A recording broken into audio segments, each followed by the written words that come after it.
Joining me is Sean Spicer, Donald Trump's first White House spokesman. Sean Spicer, great to see you again. Look, a French judge banning France's most popular candidate for president, someone of the right, for standing in the next election.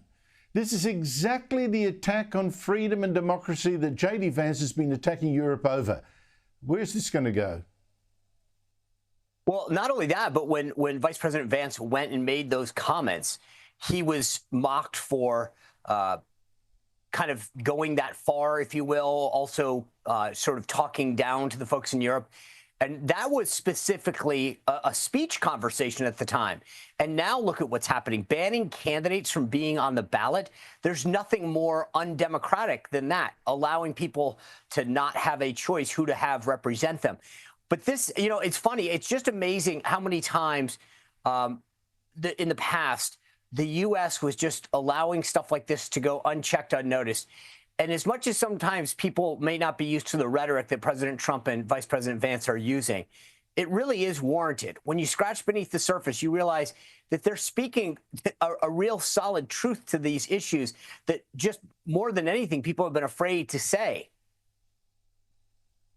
Oh, absolutely. And I noticed also a statement put out by the State Department about Britain attacking or taking to court a woman who was standing outside an abortion clinic with a sign simply saying, you know, talk to me, saying this is an issue and could have implications on trade. I mean, the reason I raised this one, Sean, is that we have in Australia Billboard Chris, the Canadian activist against transgender treatments for children, in court in Melbourne, along with Elon Musk's ex, trying to take the E-Safety Commissioner to force her to drop a ban on a post that he put up about this. I mean, the White House doesn't look kindly at this kind of stuff, does it? No, but it's not just the White House, Andrew. I don't think any of us should look kindly on this. One of the things that I remind my conservative friends is that part of free speech here in America is allowing that which you detest. So, for example, as someone who has served in the military for over 2 decades, I find flag burning just grotesque.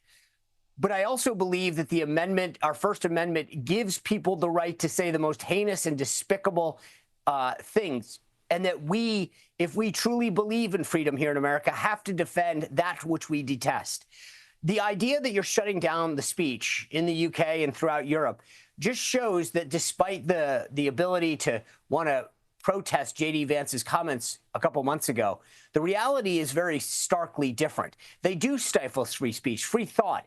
The idea that somebody merely can't have a conversation without being arrested or detained or fined speaks volumes as to what's really going on. And I think it's good for America, for all of the talk about America's retreat. The reality is America will always and should always stand for and defend freedom around the world. Well, I think this is a real issue. And I agree with you. I mean, I've interviewed Billboard Chris. I think it's appalling what was done to him. But I also think it could have consequences for trade policies. Now, the White House has issued a long list of grievances against our trade policies towards America, including bans on uncooked beef from your country, for instance, and other imports. Ahead of Wednesday, your time, when Donald Trump's going to announce a whole list of extra tariffs he's going to impose on imports from around the world. He hasn't added our attacks on free speech yet, but I suspect that might be on the agenda soon. But what are you expecting on what it's called? I think it's calling it Freedom Day.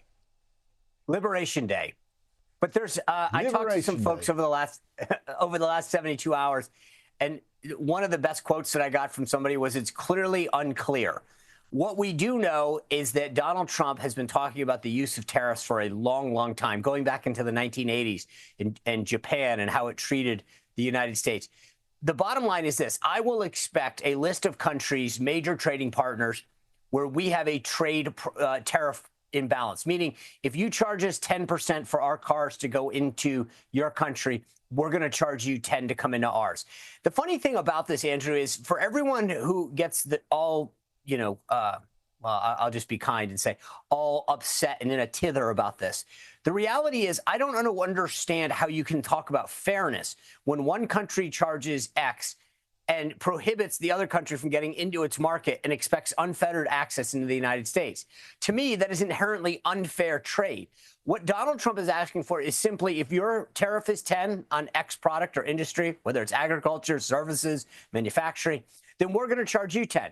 But if you want to take your 10 down to 2 or to 0, we'll take ours down to 10 or 2. That, to me, makes a ton of sense. It's literally, when he says the word reciprocal, that's the very nature of it. Let's have an even playing field. You get access to our market, we get access to your market. Easy peasy. There's nothing wrong with that. And as a byproduct of that, by the way, President Trump has brought in hundreds of billions of dollars of investment. Taiwan Semiconductor, Honda, Hyundai, Apple, Samsung, all bringing manufacturing and investment back to the United States because they would rather do business here and have more certainty here. That's what we need finally in this country. When President Trump says America first, it means that we're going to start looking out for our workers, our farmers, our ranchers, our service providers, our manufacturers. I'm shocked that people are shocked that that would be the case, that an American president would put America first. But there you go. Would that our leaders put Australia first always? Sean Spicer, always great to talk to you. Thank you so much. You bet, Andrew. Thank you.